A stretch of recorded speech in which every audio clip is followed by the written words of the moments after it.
à medida que a idade avança, o risco de hipertensão aumenta. Pra você ter ideia, aos 70 anos, entre 75% e 80% das pessoas têm hipertensão.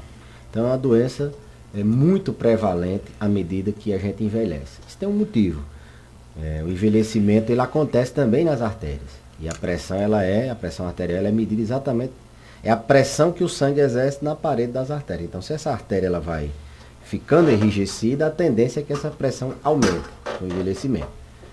Então, respondendo a sua pergunta, é uma doença, sim, muito prevalente nos idosos, que acontece muito mais à medida que os anos passam, mas tem também outros componentes que eu diria que induzem o indivíduo a ser hipertenso. Sedentarismo, ingestão alta consumo alto de sal, a própria genética também, indivíduos que têm traço genético de hipertensão, eles também têm um risco maior, mas a idade, sem dúvida, é um fator assim, preponderante, haja vista a prevalência, o número de pessoas na terceira idade portadoras de hipertensão. E aí muitas vezes eu acredito que o paciente chega para o senhor e deve perguntar: mas doutor, eu não estou sentindo nada. Vai verificar, está lá a pressão 15/10, 16/10. Ela é silenciosa, tanto a pressão, a hipertensão como a pressão baixa, elas são silenciosas, os seus efeitos eles são sentidos depois, com o tempo? A pressão baixa é outro... já é outra seara. Outro problema, que inclusive é uma das complicações do tratamento da hipertensão, do supertratamento da hipertensão no idoso. Quando ele assim, a gente tenta baixar demais a pressão, você incorre no risco de ter hipotensão, e hipotensão ela dá sintomas sim. Já a hipertensão, ela ao longo do tempo é uma doença, como você bem falou, silenciosa. Ela não dá sintomas como outras doenças, a artrose que dá dor, uma infecção que faz uma febre. Não, ela é uma doença silenciosa. E aí é que está o problema. Porque ao ser silencioso, o indivíduo naturalmente tende a negligenciar o tratamento. Tende a abandonar, seja ele o tratamento medicamentoso, seja ele o tratamento não medicamentoso. Tratar a hipertensão também é cuidar da dieta, fazer atividade física, não é só tomar remédio. Então, o indivíduo começa a negligenciar as doses, em vez de 2, tomar 3, porque ele não sente nada e quando vai verificar a pressão está alta. Então, é uma doença praticamente assintomática, silenciosa, e o risco está aí, porque o indivíduo não sente nada, os níveis de pressão vão permanecendo elevados e as complicações são as que a gente já conhece. A principal causa de morte no mundo é a doença cardiovascular. É o infarto, é o AVC. E o principal fator de risco para você morrer de infarto ou de AVC é a pressão alta. O que mais contribui é pressão alta. Então, você controlar a pressão, você está controlando o principal fator de risco para você não ter infarto ou AVC. Então, nesse sentido, a gente tem que estar atento. Um dia como hoje é um dia para a gente fazer essa alusão a combater, porque é uma doença silenciosa, é uma doença que traz as principais complicações cardiovasculares, é o principal fator de risco. E no contexto do idoso, ela tem pormenores, assim vamos dizer. Ela está diretamente relacionada, por exemplo, com a marcha do indivíduo. Sim. A hipertensão, ela, ao longo do tempo, ela pode gerar um AVC, o indivíduo tem uma instabilidade na marcha, no equilíbrio, como uma consequência do AVC, uma sequela. Ele pode ter uma hipertensão que ao longo do tempo vai destruindo, vai agredindo as artérias das pernas e levando a uma doença vascular periférica. E o indivíduo tem alteração na marcha. O tratamento da hipertensão pode levar a desequilíbrio. Diuréticos causam muita hipotensão ortostática, sim, aquela queda de pressão quando levanta. Pode trazer alteração na marcha, secundária a uma queda. O próprio diurético faz o indivíduo ir mais no banheiro e ele aumenta o risco de cair. Então, a hipertensão no idoso tem esses pormenores. Eu dei o exemplo só do equilíbrio, sim, da marcha, mas a hipertensão está relacionada com demência de Alzheimer, A hipertensão, ela está relacionada com depressão. Por exemplo, alguns medicamentos podem causar, ser fator contribuinte para uma depressão ou dificultar que essa depressão melhore. Piora a qualidade de vida em termos de incontinência urinária se esse indivíduo tiver, por exemplo, usando alguns medicamentos diuréticos, pode dar constipação, tem os bloqueadores de canal de cálcio. Essa é uma classe de medicamentos que tendem a prender o intestino, dá tremor. Então são sintomas que estão assim, associados aos pacientes idosos. A marcha, a memória, o humor, o apetite. Alguns medicamentos podem alterar o apetite para mais ou para menos. A questão da continência urinária. Então, avaliar um paciente hipertenso idoso requer não só você controlar a pressão, ali o número, o valor, mas você monitorar as outras circunstâncias que estão ali passeando ao lado do indivíduo idoso. E essa função, a gente na geriatria, não só com a hipertensão, mas com outras doenças, a gente tem essa habilidade de gerenciar o indivíduo, não só o valor da pressão. Então, beleza, a gente fazendo uma relação inversa.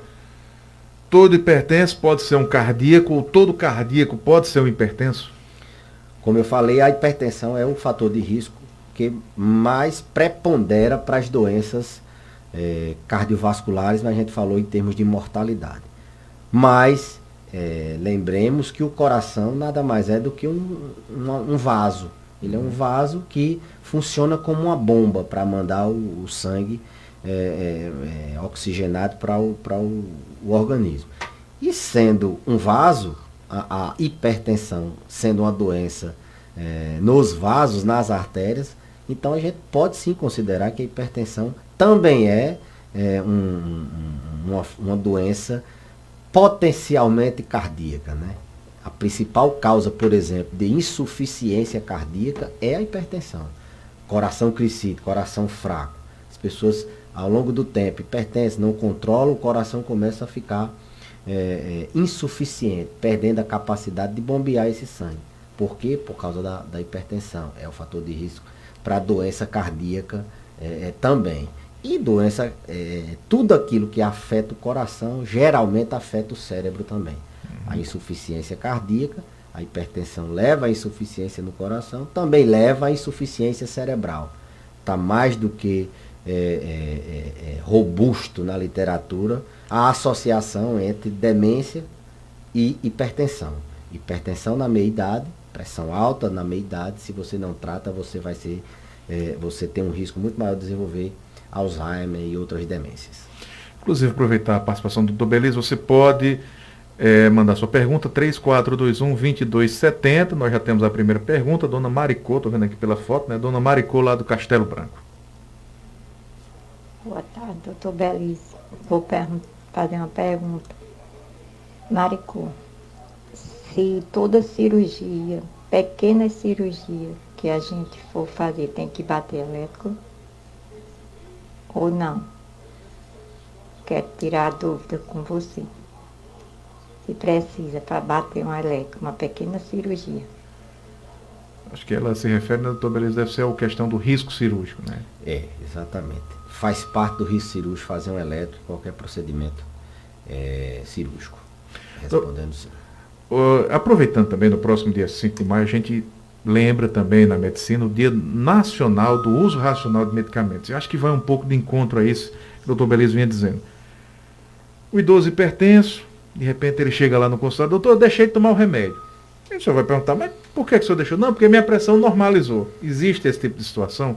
Deixar o remédio de lado, ou dizer, não, esse remédio que o senhor me passou dava tontura, dava dor de cabeça, eu estou tomando outro. Tem esse problema em relação à hipertensão também, a administração desse medicamento? Sem dúvida. O uso racional de medicamentos, Alexandre, ele vê tanto o paciente aderir ao tratamento da forma correta, como ele abandonar. Você nem para mais nem para menos. Também ele vai numa linha de evitar e combater a polifarmácia. Sim. O uso indiscriminado de medicamentos. O uso irracional, assim. De qualquer maneira, tu vai lá e toma porque o vizinho disse que era bom. Exatamente. A população idosa, ela é mais vulnerável porque ela tem mais doenças crônico-degenerativas, então ela fica mais vulnerável a uma propaganda, a um remédio que o vizinho orientou, até mesmo a abandonar. Eu estou tomando 5, 6, vou escolher um aqui para eu parar, que eu acho que é esse remédio que está fazendo mal. Então, o uso racional de medicamentos, ele vai desde a adesão da forma correta, no horário correto, na quantidade correta, a você também não passar do ponto. Não, eu vou... muita gente chega, eu estou tomando tais remédios para diabetes, mas fulano me ensinou que não sei o que era bom para diabetes. Sei lá, um chá de bom para diabetes é um antidiabético oral, que já está tomando, já está fazendo. Você ainda quer mais alguma coisa? Doutor, tem uma lista de remédios, aí, doutor, mas você não acha que eu devo tomar uma vitamina? Não, você reclama no começo da consulta, doutor, estou tomando muito medicamento.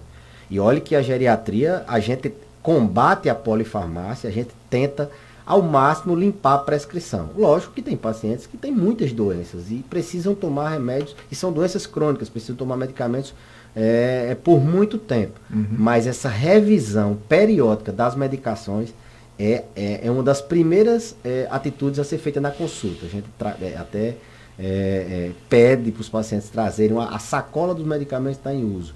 Aqueles que eu passei, aqueles que o profissional passou, o que o vizinho indicou, a garrafada, o que ele estiver tomando, trazer para a gente poder analisar, reavaliar. Uma das funções da consulta, da avaliação periódica dos pacientes idosos é a gente avaliar e está sempre combatendo esse uso da polifarmácia irracional, né? Porque tem a polifarmácia racional, terapêutica, aquela que é necessária, aqueles medicamentos que não podem sair da prescrição. Então, eu sempre gosto de conversar com os pacientes nesse sentido de pesar o risco, o benefício. Mas o senhor não reclamou que era muito e agora que é uma vitamina? A gente diminuiu a quantidade de comprimidos, a gente tentou juntar 2, 3 comprimidos num só, trocou a classe para diminuir a quantidade de vezes que toma. A gente tem todo esse ajuste fino. Eu sempre digo que idoso assim, a gente lidar com doenças crônicas, 2, 3, 4 doenças, é como um alfaiate. Ele tem que fazer ajustes muito, muito precisos, muito milimétricos, e contando sempre com a adesão, contando sempre que o paciente, não adianta também você passar o melhor remédio, o mais atual, o mais, e o paciente não poder comprar, ou não saber tomar, ou tomar da forma errada. Você tem que garantir que essa relação médico-paciente seja bem estabelecida e garanta a aderência. No 3421-2270 a gente tem mais uma pergunta, meu amigo Sebastião, vamos ouvir. Doutor Belis, boa tarde. Aqui é Sebastião do Alfredo Gugel. Estou passando esse áudio para me parabenizar pelo programa, que eu assisto todas as terças. E um programa de muita serventia, porque a gente escuta e vai fazendo mais ou menos o que o senhor... Fica sabendo mais ou menos o que o senhor diz dentro da doença de velho. Eu tenho 63 anos. Vou fazer 64 agora esse ano. E últimos dias, estou sentindo muita dor nos pinhaços. Trabalho em pé, meu trabalho aqui é em pé. E sinto muita dor nos pinhaços. Eu queria que o senhor me respondesse alguma coisa, se é rim, se é coluna. Mas só sinto assim quando estou na luta. Quando eu me deito que acordo no outro dia, eu não sinto mais a dor nos pinhaços. Só quando eu começo a lutar, que passo o dia lutando e aí em pé. E queria que você me respondesse alguma coisa sobre isso. Obrigado, uma boa tarde. E até outra oportunidade. Tchau. Agradecer aí, a ideia é essa. São esses, assim, comentários que motivam a gente há mais de 10 anos fazendo nosso quadro Envelhecer com Saúde. Então essa é a ideia do ouvinte ir aproveitando aquilo que a gente diz aqui. E é o que eu digo a eles. Fique à vontade, fale do jeito que você precisa. E o doutor Beleza dá um jeito, entende aqui. Não tem problema. Exatamente. A dor no espinhaço que ele sente, que piora quando ele vai para a luta, vai trabalhar, esse tipo de dor, as pessoas realmente confundem muito com dor renal. A dor, porque o rim fica aqui na região um pouco posterior, assim, para trás, né, perto da coluna. Mas a dor renal, a cólica nefrética, ela tanto faz você fazer esforço ou não fazer, ela dói toda hora. Tanto faz você se mexer para lá ou para cá, ela dói toda hora. E ela tem uma característica de ser, na grande, esmagadora maioria das vezes, unilateral, ou seja, ela é só de um lado. É uma dor que vem das costas, geralmente puxando para o pé da barriga, assim vamos dizer. Já a dor de coluna, essa dor no espinhaço, que provavelmente é a causa dele, seja qualquer que seja o motivo, uma artrose, uma escoliose, a coluna torta ou ela inflamada, ou os músculos que seguram a coluna estejam tensos, ou os ligamentos inflamados, alguma doença na coluna, caracteristicamente o paciente tem dor quando faz esforço, movimento, passa muito tempo em pé e alivia no repouso. Ele diz que piora quando ele faz esforço. O que a gente recomenda para esses pacientes, logicamente, além de buscar assistência médica para investigar, com algum exame de imagem, até mesmo mobilizar a coluna, ver se não tem algum outro comemorativo, o que a gente observa é que essas pessoas que trabalham muitas vezes em pé o tempo todo, dificilmente elas têm posturas adequadas.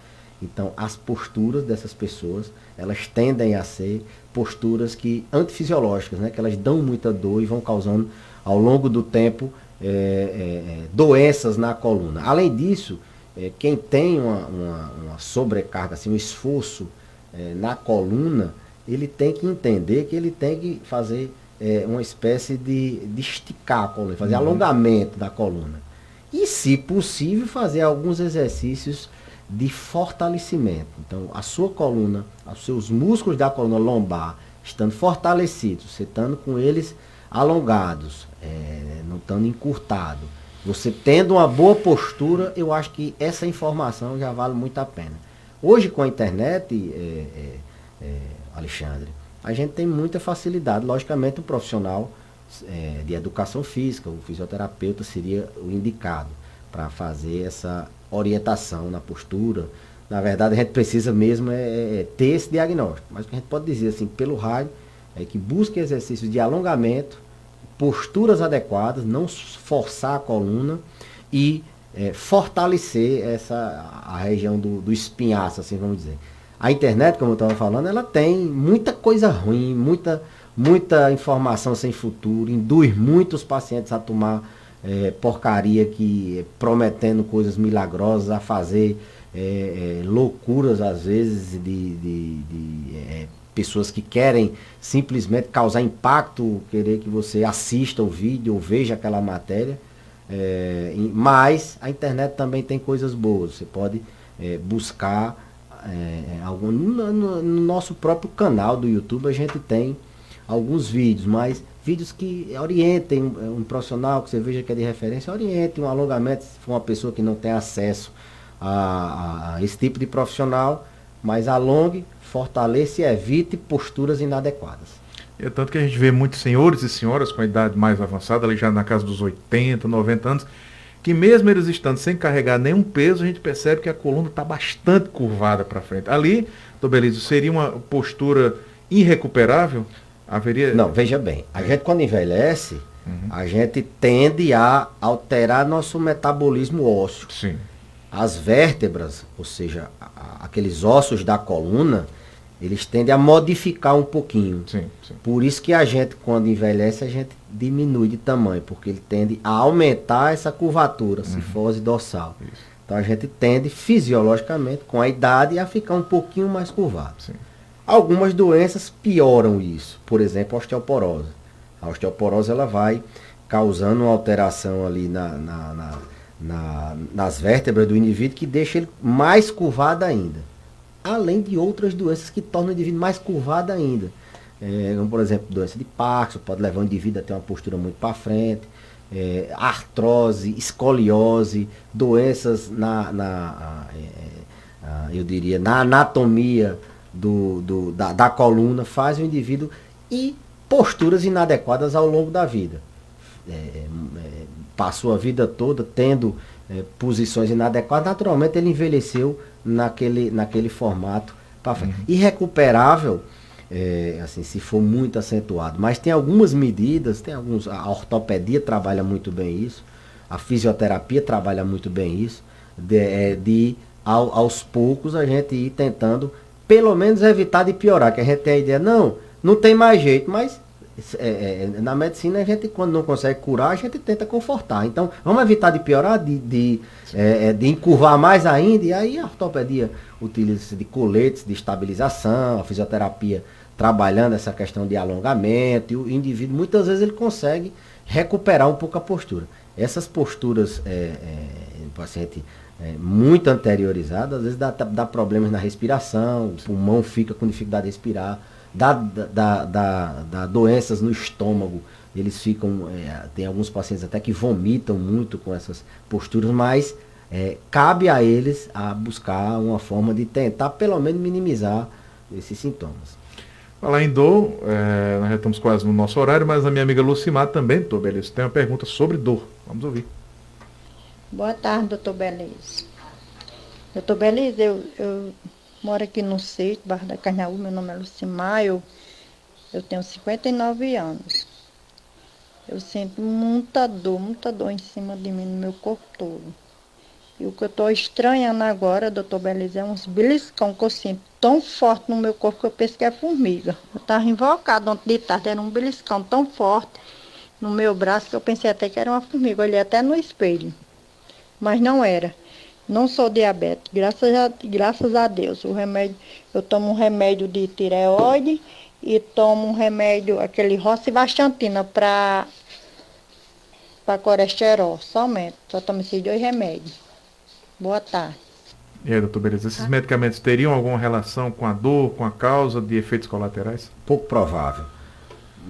Os pacientes que têm uma síndrome dolorosa, ou seja, tem dor generalizada, difusa, se tiver alterações no sono, se tiver fadiga, fraqueza, a gente pensa muito numa doença conhecida como fibromialgia. É uma doença que dói o corpo inteiro, ela tem uma relação com o sono não reparador, a pessoa dorme, mas é como se não dormisse, e tem uma relação com fadiga, fraqueza, falta de coragem. Pode ser isso? Pode. Mas e as pontadas, né, que ela falou? As dores, elas têm um caráter que a gente chama de nociceptivo, são dores que vêm por uma via, mas elas podem ser mistas também. Isso tem sido muito, assim, ultimamente, muito discutido nos especialistas em dor, desse caráter misto das dores, de ser uma dor de origem somatosensorial e uma dor neuropática. Isso são termos técnicos, mas que essa dor ela tenha mais uma causa. Esse tipo de pontada fala a favor desse tipo de dor neuropática, que é uma dor geralmente em pacientes diabéticos, mas eu acho que ela já ouviu outros programas, já foi dizendo que ela não tinha diabetes. Então, pode ser um conjunto de uma doença chamada fibromialgia ou pode ser mais de uma doença. Nessa faixa etária dela, de 59 anos, fibromialgia associado a essa transição hormonal da menopausa pode justificar essa diminuição no limiar de dor dela. Ela ter dor com mais facilidade. Os gatilhos, os estímulos dolorosos, por mínimos que sejam, eles causam dor. Então ela tem mais facilidade de ter dor. Isso eu estou, assim, com as informações que ela me passou, tentando levantar uma hipótese, já que não é uma dor localizada, é uma dor generalizada, e explicando um pouquinho essa questão das furadas, das pontadas, e isso fala a favor de ser uma dor neuropática associada a algum outro tipo de dor.